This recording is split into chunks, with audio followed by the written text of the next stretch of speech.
prepositions of movement are used to describe the direction of a moving object. Let's take a look at the main ones here.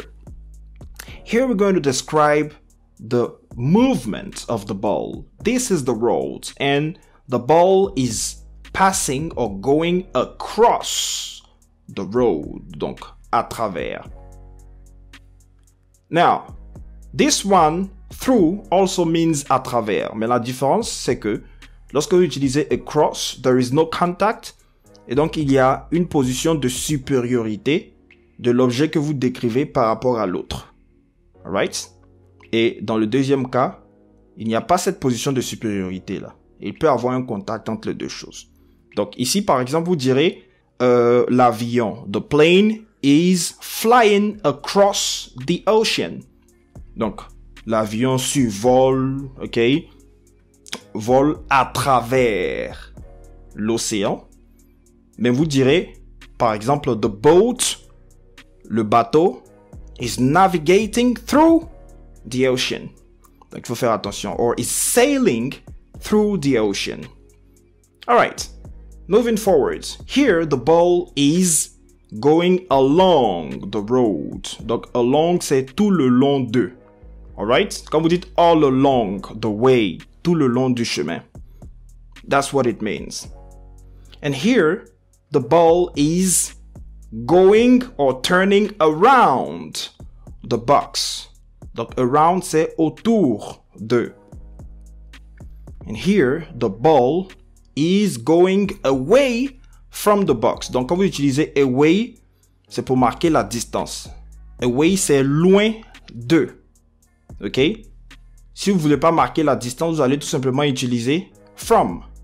Donc, from qui veut dire de. Donc, pour marquer la provenance.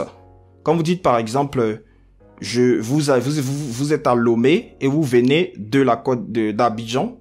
Donc, vous dites, I'm coming from Côte d'Ivoire. Le from, ça sera de. Je viens de la Côte d'Ivoire. OK, la provenance. Maintenant, quand vous allez de la Côte d'Ivoire, vous allez à Lomé.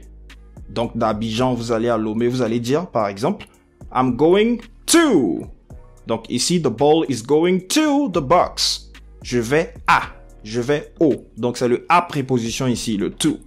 Il faut faire attention à ça.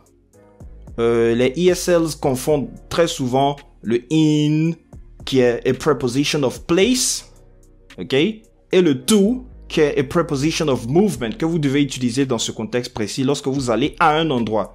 Donc, mouvement d'un endroit A à un endroit B, d'un point A à un point B. Alors, here, the ball is getting into the box, ok. Donc, on pourrait dire in, mais in, c'est pour marquer la position, preposition of place. Mais quand il y a un mouvement, vous allez dire into. OK? Donc, it was outside and now it got into the box. À l'intérieur de. OK? Donc, un mouvement de l'extérieur à l'intérieur, vous dites into. Bien. And here, when it's from inside and it goes outside, you will say the ball is going, or the ball goes out of, the ball went out of the box. OK? Donc, à l'extérieur de, mais dans le cadre d'un mouvement. Par exemple, vous dites, I'm going out of my house. Donc, je sors de ma maison. OK? Vous pouvez aussi utiliser off. I'm going off. The ball is getting off the box. OK, il y a la petite différence ici, c'est que quand vous utilisez off, c'est-à-dire vous référez à quelque chose qui est posé au sol. C'est beaucoup plus dans ce sens-là qu'on va utiliser off, donc le contact avec le sol. Mais sinon, c'est plus ou moins le même sens. OK? On peut dire aussi off of, mais généralement, on va dire off, sans utiliser of. Alright.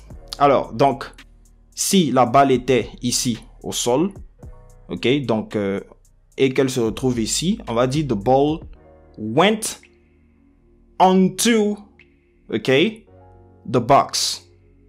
Donc, le mouvement d'ici à ici, ça sera to go onto. C'est ça la différence entre into et onto. C'est que c'est le même sens, hein? C'est-à-dire le même contexte dans lequel vous utilisez on et in. La différence, c'est qu'ici, c'est parce qu'il y a un mouvement qu'on va ajouter le to. Alors, le to que vous voyez là entre parenthèses, c'est en un mot, hein, ça devient onto, into, en un seul mot. Ok? Donc, c'est ce que ça signifie. Sur. Ok? Il n'y a pas véritablement de différence en français au niveau de la traduction. Alors, ici, the ball is getting or is going over. Ok?